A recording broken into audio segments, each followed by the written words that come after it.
Cumprimentar novamente esses incansáveis participantes do Fundo Aeros, que estão numa obstinada campanha pelo resgate dos seus direitos.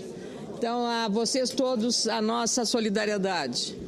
Informar também em nome do senador Paulo Paim, senador Álvaro Dias, senador Pedro Simão, que foi encaminhado uma solicitação de audiência com a presidente da República para, com ela, abordar o dilema gravíssimo que se arrasta há 7 anos para uma solução de uma questão social de maior relevância. Então, confiem na nossa disposição permanente e contínua de continuar trabalhando por esta causa, que é uma causa justa e, sobretudo, legítima.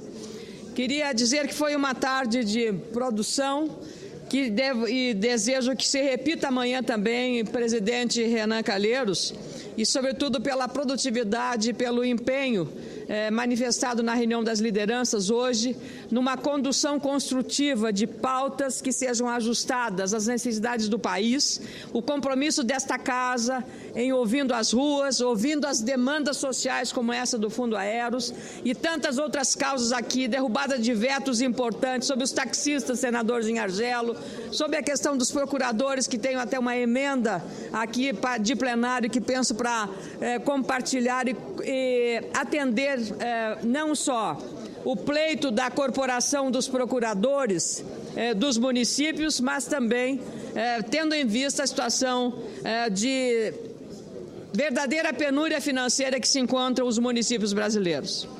Pois essa crise dos municípios, a crise financeira sentida por muitas cidades de todo o país, intensificada pelas dificuldades de repasse dos recursos da União e limitações orçamentárias, resultou num episódio no meu estado, o Rio Grande do Sul, que merece atenção. Além dos recentes cortes de gastos duros feitos na Prefeitura de Porto Alegre, a capital, no município de Igrejinha, o prefeito Joel Wilhelm, do meu partido, um município localizado a pouco mais de 90 quilômetros da capital, na região do Vale do Paranhana, ele foi obrigado a reduzir em 15% o próprio salário e também do vice-prefeito e dos secretários municipais. Isso para tentar manter minimamente os serviços públicos em funcionamento. O prefeito, diferentemente da União, recorreu aos ajustes, melhor dizendo, nas despesas, porque não tem visto crescer as receitas. Os recursos para as prefeituras estão cada vez menores. Aliás, ouvi da senadora Lídice da Mata, que foi prefeita de Salvador, também conversas com prefeitos baianos, que é a mesma conversa dos prefeitos gaúchos, mineiros, goianos, tocantinenses, amazonenses, de todos os estados brasileiros, vivendo o mesmo drama e a mesma tragédia. É cada vez um aumento das suas responsabilidades, no caso dos municípios, com a redução das receitas, havendo uma impossibilidade, eu diria até humana, de fazer cumprimento, de fechar as contas. Só do imposto sobre operações relativas à circulação de mercadorias e prestações de serviços de transporte interestadual, intermunicipal e de comunicação, a queda da arrecadação em agosto para esse município foi de R$1 milhão em relação ao mês de julho. A queda prevista para setembro é de R$500 mil. A solução extrema do prefeito para economizar R$200 mil por mês inclui a redução de 10% dos vencimentos dos cargos em comissão, extinção de 9 dos 77 cargos comissionados e o fim das gratificações para servidores concursados. O corte na própria carne é o reflexo amargo da má gestão dos recursos federais e das dificuldades da União para levar dinheiro público às cidades responsáveis pela menor fatia da arrecadação, 18,29%, segundo dados atualizados de um estudo feito por 3 especialistas brasileiros, José Roberto Rodrigues Afonso, Júlia Moraes Soares e Kleber Pacheco de Castro, em parceria com o Banco Interamericano de Desenvolvimento Econômico. Segundo a pesquisa intitulada Estrutura e Desempenho do Sistema Tributário Brasileiro, que comprova a disparidade entre as arrecadações entre os entes federados, a União ficou em 2010 com uma fatia de 56,62% do bolo tributário, enquanto estados ficam com 25,09% da arrecadação. Informações publicadas hoje no jornal Correio Brasiliense mostram como é urgente a necessidade de melhor gerir os recursos públicos. Em 11 dos 26 estados e o Distrito Federal, a União arrecada mais do que devolve em repasses obrigatórios e voluntários. São Paulo, Rio de Janeiro, Distrito Federal, Paraná, Rio Grande do Sul, Minas Gerais, Santa Catarina, Espírito Santo, Amazonas, Goiás e Pernambuco são os que mais têm sofrido com o tão falado desequilíbrio federativo. Significa que de cada R$1 arrecadado da população por meio de tributos, apenas 34 centavos voltam para estados e municípios providenciarem serviços públicos básicos, como saúde, educação e infraestrutura. As responsabilidades das cidades aumentam, mas os recursos não, como acabei de dizer. O brasileiro quer ter a casa própria, melhorar o nível educacional e a sua saúde. Sem recursos públicos ou políticas de transparência dos gastos, esses objetivos foram prejudicados, gerando insatisfação e muita frustração. Ontem citei nesta tribuna o caso da Secretaria de Políticas para as Mulheres da Presidência da República. Em julho do ano passado, a ministra Eleonora Meneguzzi viajou a Nova York a trabalho e usou recurso público para pagar R$ 24.880,80 por um bilhete em classe executiva emitido por uma agência de turismo. Não foi a ministra responsável por isso. A versão da empresa é de um custo de R$ 12.677,31 para este bilhete. Mesmo assim, é extremamente elevado. É um valor 8 vezes superior a de bilhete para o mesmo destino que poderia ter sido comprado via internet e com antecedência.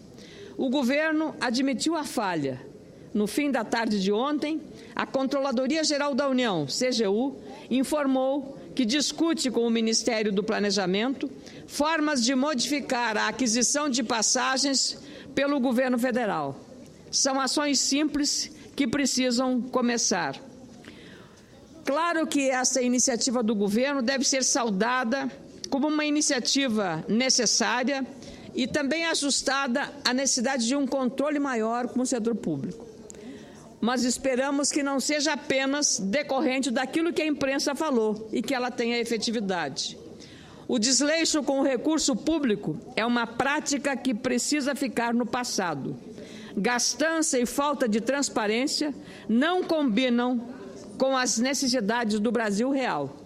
Um país com uma estrutura federativa complexa como a nossa não pode ficar refém da má gestão financeira, nem de ações isoladas e extremas, como as do município de Igrejinha, citadas no início do meu pronunciamento. Por isso, o debate sobre o orçamento impositivo, que se intensifica na Câmara Federal, presidida pelo deputado Henrique Eduardo Alves, é extremamente oportuno e válido neste momento. Enquanto os parlamentares decidem o rito de votação do parecer à proposta de emenda à Constituição 565-A06 do Senado Federal, que institui a obrigatoriedade da execução das emendas parlamentares individuais, esta Casa pode apresentar avanços sobre o destino de recursos para melhorar a execução dos serviços públicos. A previsão do relator da Comissão Especial, que discute a PEC na Câmara Federal, deputado Edio Lopes, do PMDB de Roraima, é de votações ainda nesta semana no plenário daquela Casa, mesmo com a falta de consenso e a resistência do governo federal. Está claro e evidente que o atual modelo orçamentário abre brechas para gastos excessivos ou a má aplicação dos recursos públicos. Sabe-se que é uma ilusão um orçamento completamente impositivo, em que todo gasto será feito exatamente como planejado. Alguns gastos que não são programados, podem surgir, são as chamadas emergências. Esse debate deve estar presente também entre os administradores das finanças públicas, o gestor do contribuinte, dos recursos de todos nós. Tanto o governo federal quanto o Poder Legislativo devem se envolver nesse debate e avançar com proposições concretas realizáveis. Atualmente, o orçamento é apenas autorizativo. Significa dizer que o governo pode cumprir ou não a previsão aprovada por esta Casa ou pelo Congresso Nacional para gastos que não são obrigatórios, como os investimentos. Mesmo que deputados e senadores apresentem emendas para favorecer estados e municípios, prefeituras podem ficar sem o dinheiro prometido para a melhoria de projetos básicos de saúde, educação, saneamento e infraestrutura por determinação e vontade do governo federal. É um atraso institucional, um desrespeito ao trabalho dos senadores e dos deputados, que estão aqui para ajudar na liberação real de recursos federais para as cidades e para os estados, além de contribuir para a aprovação de propostas legislativas. Esta é a nossa missão, esta é a nossa responsabilidade constitucional. Entendemos que o cobertor é curto, as limitações financeiras, às vezes, impõem dificuldades e muitos desafios. Por isso, o controle orçamentário deve ser o mais eficiente possível, planejado, cuidado e executado. Essa é a essência de uma proposta de emenda constitucional, a PEC 17, de autoria do falecido ex-senador e ex-vice-presidente José Alencar.